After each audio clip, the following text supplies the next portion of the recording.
biography came out, and he said in there, instead of saying anything about me writing it, he said everybody in New York said they wrote the song. And I said, oh man, I'd like to kill this guy, you know. I really hate him now, you know. And he was really annoying.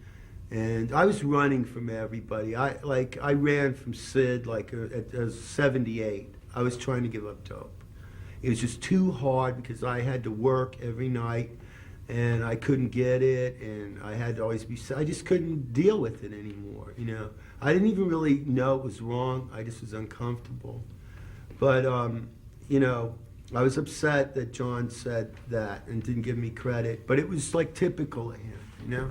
That's the way he was, you know. I should have accepted it, but I started doing what Richard Hell did, you know. I would just distance myself from everyone, you know, and John was uncomfortable with me, and, you know, we'd see each other on and off, maybe in England or somewhere. Like I saw him in 1976, crazy party, you know, in July there in London. And I don't want to get into that. It was like insanity, you know.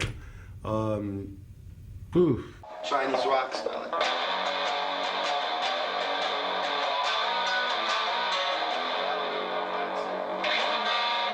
And then, what else could I say? I don't know. Dee Dee Ramone here. And it's like a dead man's hand. And it's like 5 aces. You get that. I think, wait, 1, 2, 3, 4. Yeah, you get that hand, and that's not a normal hand to get in a game. And, you know, then you know they know you're cheating. And you get killed for that. In the old days, I guess, in wherever they had those, like, gambling places. God only knows where they are now, on 14th Street. My girlfriend's crying in the shower stall. Tired as a bitch, I should have been rich, but I'm just digging a Chinese ditch. I'm living on a Chinese rock.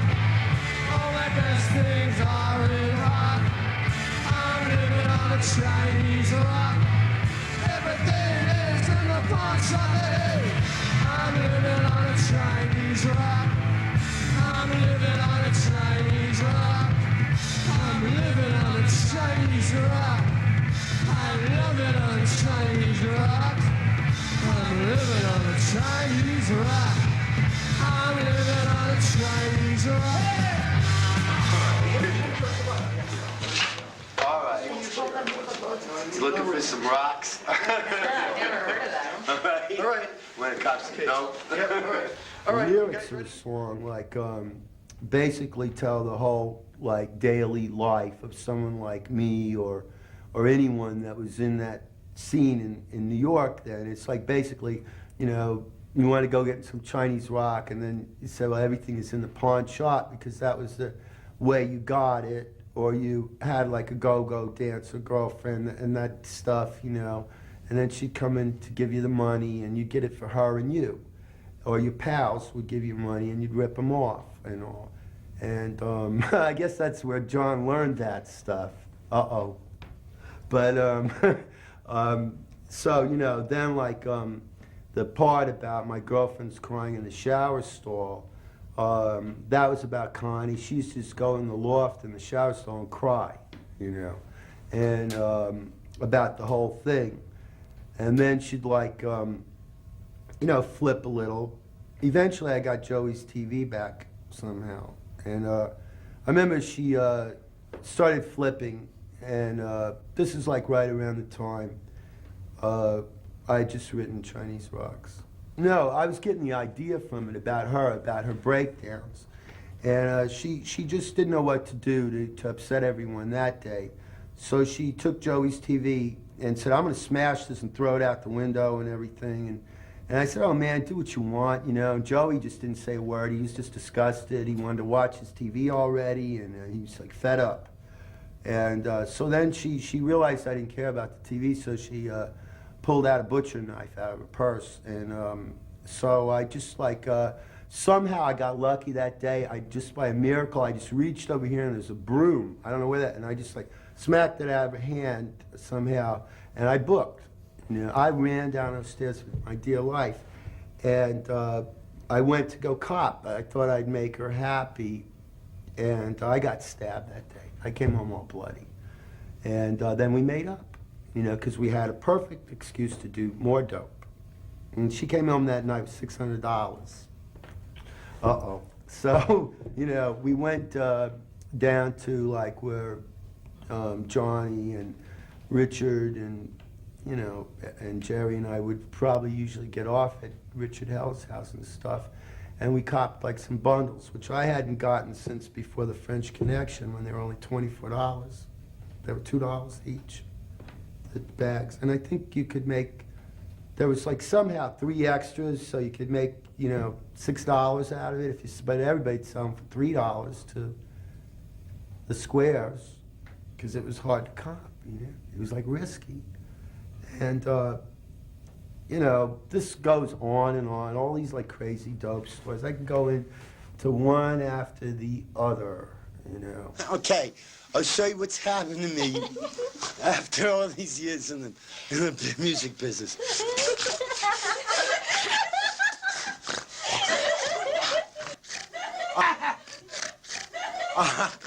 All right, you have to stop. Okay, cut. And I don't know, what else do I have here? These were my concept of the Ramones, and of course I put my skull on top.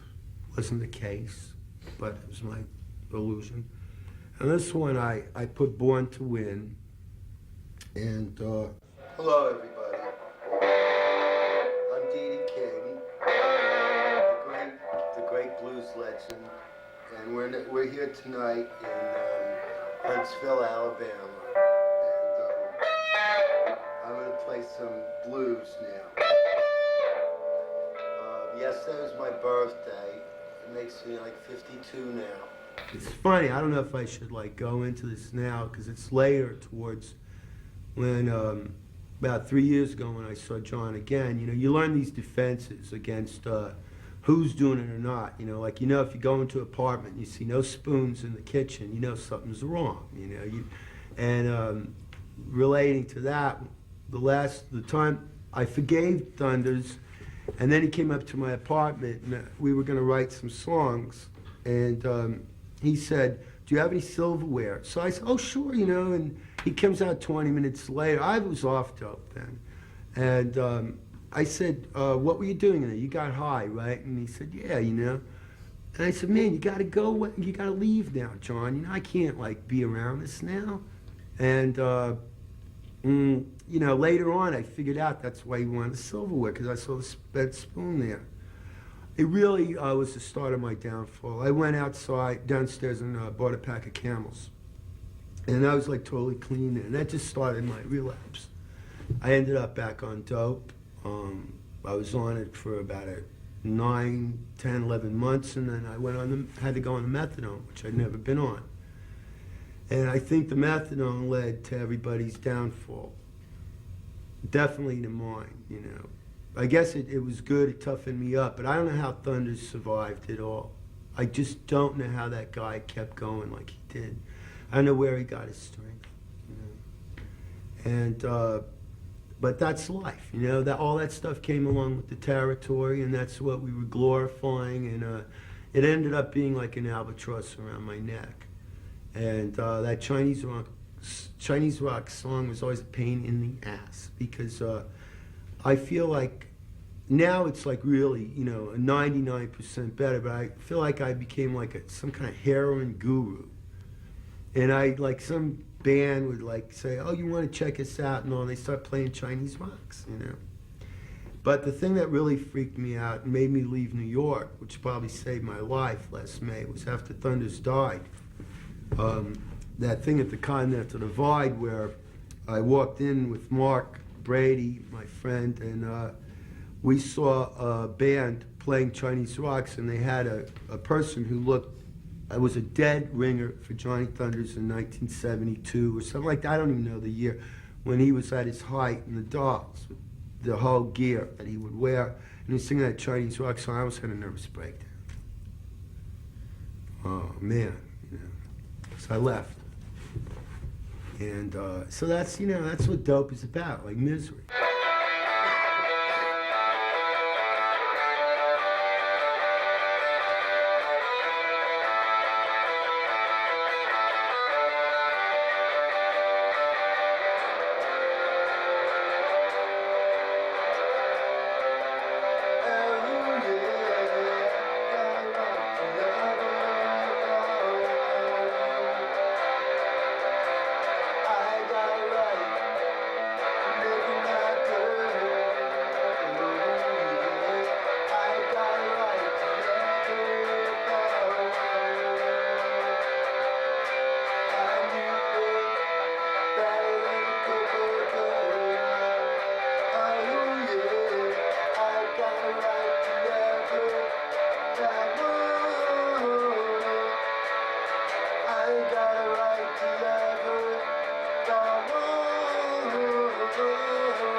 Then I got these scorpions, and the guy who did these told me, boy, Dee, you know, that's kind of gonna hurt. They're on your ribs, and you have to sit there for 6 hours and have the needle hit your bone. And I was like really worried, you know. So out of spite, I went there and I didn't flinch. I sat there for 6 hours and I just sat there. And like, I think he always tells that story. He says, you know, Dee Dee came in here and, well, what else was I going to cry about it, you know? Well, if it's safe above UTD, you're going to take It is loud. It's awful. I didn't realize. We thought nothing of it. We thought nothing of what we took from people, the abuse we put our friends through, and it just didn't matter as long as we got dope, you know. And, you know, but the thing is, like, I don't think I'd ever write an anti-dope song. Now, I'm not going to tell anybody to do it or not to do it. It's your problem if you do it. You know, you got to go through it. I realized, you know, with addicts, I would never enable one. I'm not going to take a stance on it one way or the other. I just say if you do it, you know, it's like that old saying, you play, you're going to pay. And you want to be that type of rock star so bad to do that, I guess you got to do it. I never understood how I fought, you know. But I noticed like every one of my tattoos has the claw, you know, on it. And I guess it's like, sort of like that dragon thing, you know. Like instead of punching somebody, you can like the claw, you know, and all that, which I don't do. But if you're a musician, I guess it saves your hands, you know. But I call this like sharpening the claws, you know, like playing my guitar.